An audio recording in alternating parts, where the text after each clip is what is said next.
South ఇండియాలోనే biggest sorry store మన Varahi silks మన విజయవాడ ఎంజీ రోడ్ లో డిసెంబర్ 4వ తారీఖున ఘన ప్రారంభం.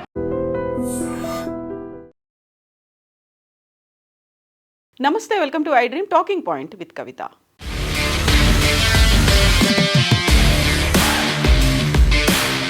సాధారణంగా విమానాల క్యాన్సిలేషన్ లేకపోతే టైమింగ్స్ చేంజ్ అవ్వడం అనేది యూజువల్గా వర్షాలు పడ్డప్పుడో లేకపోతే చలి ప్రభావం ఎక్కువగా ఉన్నప్పుడో కనిపిస్తూ ఉంటుంది.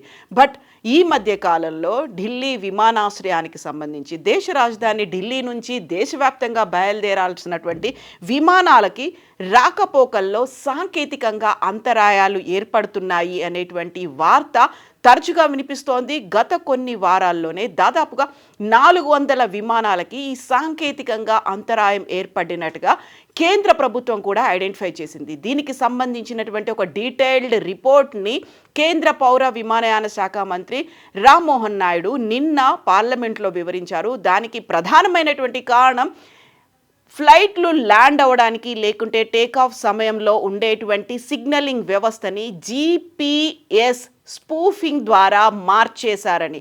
GPS స్పూఫింగ్ అంటే ఏంటి? యాక్చువల్గా ల్యాండింగ్ సమయంలో తీసుకోవాల్సినటువంటి కొన్ని సిగ్నల్స్ని రాకుండా బ్లాక్ చేయడం, లేకపోతే తప్పుడు సిగ్నల్స్ కనిపించేలా చేయడం. యాక్చువల్గా రన్వే నెంబర్ 10 మీద ఇలాంటి ఇన్సిడెంట్స్ జరిగినట్టుగా ఐడెంటిఫై చేసింది DGCA. ATCకి కూడా దీనికి సంబంధించి రన్వే నెంబర్ 10 మీద ఏం జరిగింది అనేది, GPS స్పూఫింగ్ అనేది అక్కడ జరిగింది అనేది. యాక్చువల్గా 2 రకాలుగా సిగ్నల్స్ని పైలట్లు విమానాన్ని నడుపుతున్నప్పుడు తీసుకుంటుంటారు. ఒకటి శాటిలైట్ ఆధారంగా తీసుకుంటూ ఉంటారు, రెండవది మాన్యువల్గా వాళ్ళంతట వాళ్ళుగా ల్యాండింగ్కి సంబంధించి ఆ సిగ్నల్స్ని వాళ్ళు ఫాలో అవుతూ ఉంటారు. సో ఈ GPS స్పూఫింగ్ అనేది జరిగిందంతా కూడా శాటిలైట్ ఆధారంగా వచ్చేటువంటి సిగ్నల్స్ని బేస్ చేసుకునే జరిగింది అనేది ఇప్పుడు ఐడెంటిఫై చేశారు. ఒక రకంగా వాటిని సిగ్నల్స్ని ప్రాపర్గా అందకుండా చేయడం, జామ్ చేయడం, బ్లాక్ చేయడం, లేకపోతే తప్పుడు సిగ్నల్స్ని అందించడం. అంటే వాళ్ళు అక్కడ ల్యాండ్ అవ్వాల్సింది ఇఫ్ హైదరాబాద్లో ల్యాండ్ అవ్వాలి అనుకుంటే ఆ సిగ్నలింగ్ వ్యవస్థని అప్పటికప్పుడు ట్యాంపర్ చేస్తారు, అప్పటికప్పుడు మార్చేస్తుంటారు. సో అది హైదరాబాద్లో ల్యాండ్ అవ్వకుండా ఇంకెక్కడో ల్యాండ్ అవ్వాలి అనేటువంటి ఒక కన్ఫ్యూజింగ్ స్టేట్ అనేది అప్పటికప్పుడు పైలట్కి వచ్చేలా సిగ్నల్స్ని మారుస్తూ ఉంటారు. ఆ నేపథ్యంలోనే ల్యాండింగ్ సమయంలో టైం అనేది పడుతుంది, ATCకి సమాచారం ఇస్తారు, వచ్చినటువంటి ఇబ్బందుల గురించి అక్కడ వారితో చర్చిస్తూ ఉంటారు. యూజువల్గా శాటిలైట్ ఆధారంగా ఇలాంటి ప్రమాదాలు ప్రభావం ఉండడంతో మాన్యువల్గానే పైలట్లు వాళ్ళు తీసుకోవాల్సినటువంటి సిగ్నల్స్ గురించి మాన్యువల్గా చెక్ చేసుకొని ల్యాండింగ్ అనేది చేస్తున్నారు. ఇది ఎక్కువగా ఢిల్లీలో జరుగుతోంది. దీంతో పాటుగా ఇమ్మీడియట్గా రద్దీగా ఉండేటువంటి ఇతర విమానాశ్రయాలు లైక్ బెంగళూరు కావచ్చు, చెన్నై, హైదరాబాద్, కోల్కతా విమానాశ్రయాలకు కూడా DGCA అలర్ట్ మెసేజ్లను పంపించింది. యాక్చువల్గా ఇలా GPS స్పూఫింగ్ అనేది ఎక్కువగా అమృత్సర్, జమ్మూ కాశ్మీర్, ఢిల్లీ వేదికగా జరుగుతున్నట్టుగా ఆ విమానాశ్రయాల్లోనే ఈ స్పూఫింగ్ అనేది జరుగుతున్నట్టుగా ఐడెంటిఫై చేశారు. దీనికి సంబంధించి గ్లోబల్ నావిగేషన్ శాటిలైట్ సిస్టమ్ని మార్చేందుకు ప్రయత్నాలు కూడా జరిగాయని కేంద్ర మంత్రి అయితే నిన్న పార్లమెంట్లో అనౌన్స్ చేశారు. రాజ్యసభలో పౌర విమానయాన శాఖ మంత్రి రామ్మోహన్ నాయుడు ఈ ఇన్ఫర్మేషన్ని వెల్లడించారు. దేశవ్యాప్తంగా వందల సంఖ్యలో, అంటే ఈ గత కొన్ని వారాల్లోనే 400 విమానాలకి ఇలాంటి సాంకేతికమైనటువంటి అంతరాయాలు ఏర్పడినట్టుగా ఐడెంటిఫై చేశారు. అది ఈ మధ్యకాలంలో విపరీతంగా పెరిగింది. ఫిబ్రవరి 2023 నుంచి ఈ ఇయర్ వరకు చూస్తే మొత్తంగా 467 విమానాలకి ఈ సాంకేతిక అంతరాయాలు ఏర్పడితే ఈ కొన్ని వారాల్లోనే 400 విమానాలకి ఈ అంతరాయం కలిగినట్టుగా ఐడెంటిఫై చేశారు. దీనికి సంబంధించి 10 నిమిషాల్లోనే సంబంధిత విభాగానికి ఇన్ఫర్మేషన్ని అందచేయాలి అంటూ DGCA విమానాశ్రయాలకు కూడా ఆదేశాలు జారీ చేసింది. విమానయాన సంస్థలు, పైలట్లు, ATCలకు directorate general of civil aviation DGCA ఆదేశాలను జారీ చేసింది.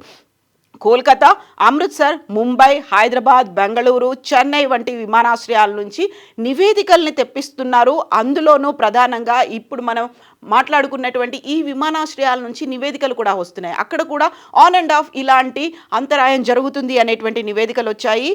ఢిల్లీలో ఉన్నటువంటి ఇందిరాగాంధీ అంతర్జాతీయ విమానాశ్రయాల్లో కొన్ని విమానాలు శాటిలైట్ ఆధారిత ల్యాండింగ్ ప్రక్రియను ఉపయోగించినప్పుడు ఈ స్పూఫింగ్కి గురైనట్టుగా సిగ్నల్స్ అయితే వారికి అందాయి. వెంటనే అప్రమత్తమయ్యి మాన్యువల్గా యాక్టివేట్ అయ్యాయి అనే దాన్ని వెల్లడించారు. సంప్రదాయ పద్ధతులతో ల్యాండ్ అయిన విమానాలకి ప్రభావితం కాలేదు అనేది ఐడెంటిఫై చేశారు. దీంతో పాటుగా మిగతా విమానాశ్రయాలు, రద్దీగా ఉండేటువంటి విమానాశ్రయాలకు సంబంధించి అక్కడ గ్లోబల్ నావిగేషన్ శాటిలైట్ సిస్టమ్ని ప్రభావితం చేయకుండా చూడాలి అనే దానికి సంబంధించి ఇప్పుడు ఎక్కడెక్కడ జరిగింది అనే దాని మీద నివేదికలు అయితే తెప్పించుకుంటున్నారు. యాక్చువల్గా ఈ జీపీఎస్ అనే దానికి సంబంధించి ఇందిరాగాంధీ ఇంటర్నేషనల్ ఎయిర్పోర్ట్లో న్యూఢిల్లీలో జరిగింది. జీపీఎస్ అనేది రన్వే నెంబర్ 10 మీద జరిగింది. దాని తర్వాత ఈ క్వశ్చన్ అనేది యాక్చువల్గా ఏం జరుగుతోంది, ఇది నిజమేనా, స్పూఫింగ్ అనేది జరిగిందా అనే దానికి సంబంధించి ఆంధ్రప్రదేశ్కి చెందినటువంటి ఎంపీ నిరంజన్ రెడ్డి వేసినటువంటి క్వశ్చన్కి రామ్మోహన్ నాయుడు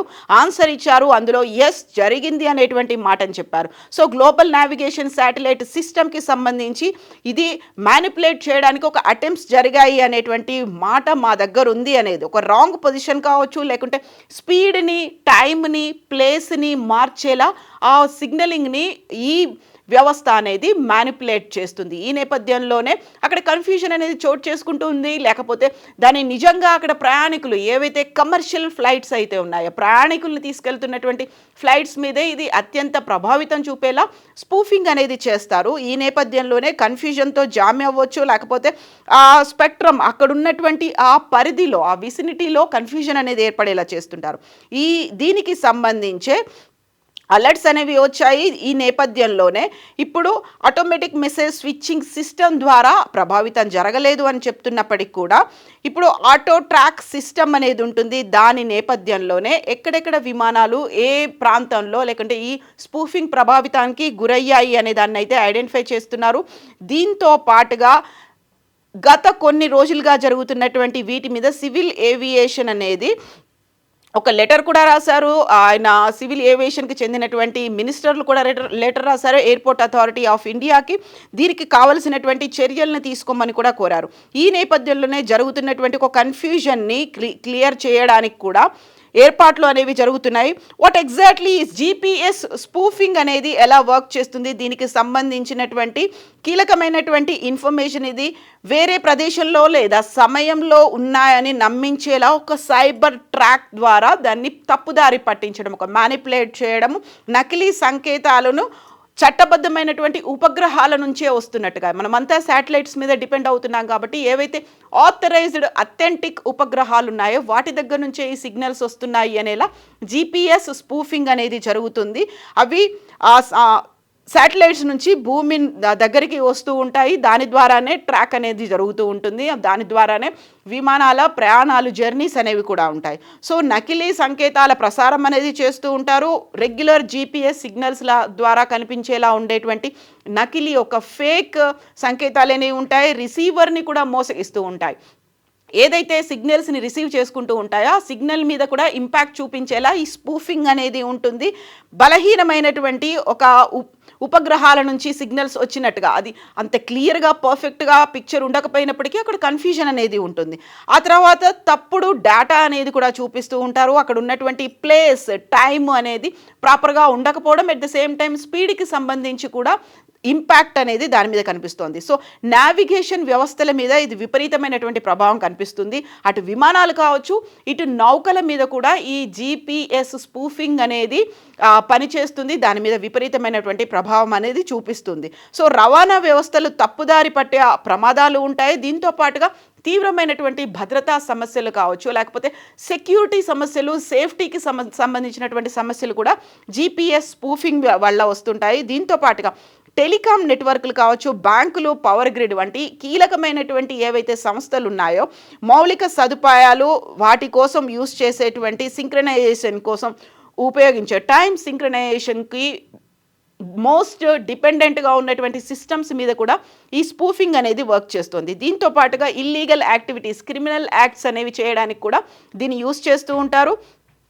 దీంతో పాటుగా ఇప్పుడు DGCA airport authority of India తీసుకున్నటువంటి ఈ నిర్ణయాల వల్ల, చర్యల వల్ల ఒకవేళ జామింగ్ లేదా స్పూఫింగ్ కేసులు ఏమైనా జరిగాయి అంటే ఇమ్మీడియట్గా వాటిని అలర్ట్ చేయమనే దాంతో పాటుగా సంప్రదాయమైనటువంటి నావిగేషన్ సిస్టమ్స్ని ఒక మాన్యువల్గా యూజ్ చేసుకోవాలనేటువంటి మాటలు కూడా వచ్చాయి. గ్రౌండ్ బేస్డ్ నావిగేషన్ సిస్టమ్స్, రాడార్లు కావచ్చు, విఓఆర్లు కావచ్చు, డిఎంఈల వంటి వాటిని బ్యాకప్గా ఉపయోగించాలనేది చెప్తున్నారు.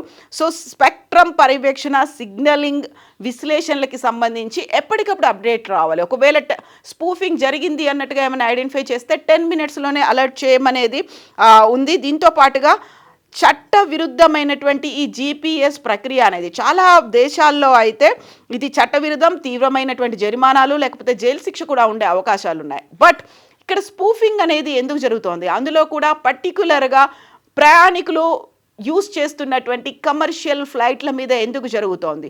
ఒక రకంగా డ్రోన్ల ద్వారానే ఒక ఏరియల్ సిస్టమ్ని దెబ్బతీసే పని జరుగుతోంది. డ్రోన్ల ద్వారా అటు స్మగ్లింగ్ కూడా జరుగుతోంది, అక్రమంగా మారణాయుధాలు కావచ్చు, డ్రగ్స్ సరఫరా అవుతోంది.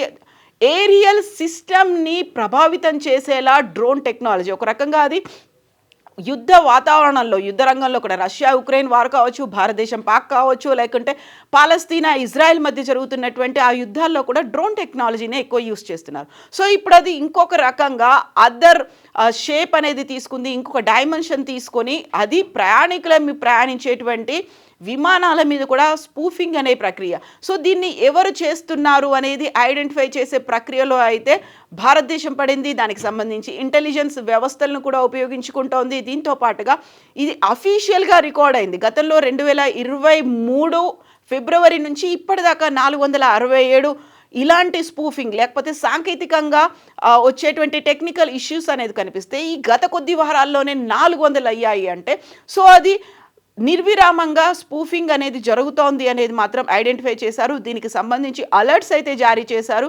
సో ఇప్పుడు ప్రయాణికుల భద్రత మాత్రమే కాదు, దేశానికి సంబంధించి ఒక రక్షణ వ్యవస్థ మీద కూడా ఇది ఇంపాక్ట్ చూపించే అవకాశం ఉంది. అందులోనూ శాటిలైట్స్ బేస్డ్గా వస్తున్నటువంటి సిగ్నల్స్ మీద కాబట్టి శాటిలైట్స్ మీద కూడా ప్రభావం ఉండే అవకాశం ఉంది. వాటిని ఎంత జామర్లని, బ్లాకింగ్ ఫెసిలిటీస్ని ఉన్నప్పటికీ లేకపోతే మిస్లీడింగ్ ఇన్ఫర్మేషన్ని, మిస్లీడింగ్ సిగ్నల్స్ని పంపించినప్పటికీ కూడా ఆ సిగ్నలింగ్ వ్యవస్థ మీద, శాటిలైట్స్ మీద కూడా ఎఫెక్ట్ ఉండే అవకాశం ఉంది. సో ఇప్పుడు ప్రయాణికుల భద్రత మీద అయితే DGCA airport authority of India కేంద్ర ప్రభుత్వం అయితే దృష్టి పెట్టినప్పటికీ కూడా ఇంకో రకమైనటువంటి వార్ ఏమైనా జరగబోతోందా అనే దానికి ఇదేమైనా సంకేతాలు ఇస్తున్నాయా అనేటువంటి మాటలు కూడా వినిపిస్తున్నాయి. నిపుణుల దగ్గర నుంచి, ఏవియేషన్ రంగ నిపుణుల దగ్గర నుంచి వస్తున్నటువంటి అభిప్రాయాలు బట్టి చూస్తే ఇది ఇంకో రకమైనటువంటి వార్ ఫీల్డ్గా దీన్ని ఎన్నుకున్నారా అటాక్స్ చేయడానికి? ఇప్పటిదాకా మనం బాంబ్ బ్లాస్ట్లను చూసాము, లేకపోతే సూసైడ్ బాంబర్లను చూసాము, అది కింద జరిగే చూసాము. ఇప్పుడు ఈ నావిగేషన్ స్పూఫింగ్ వల్ల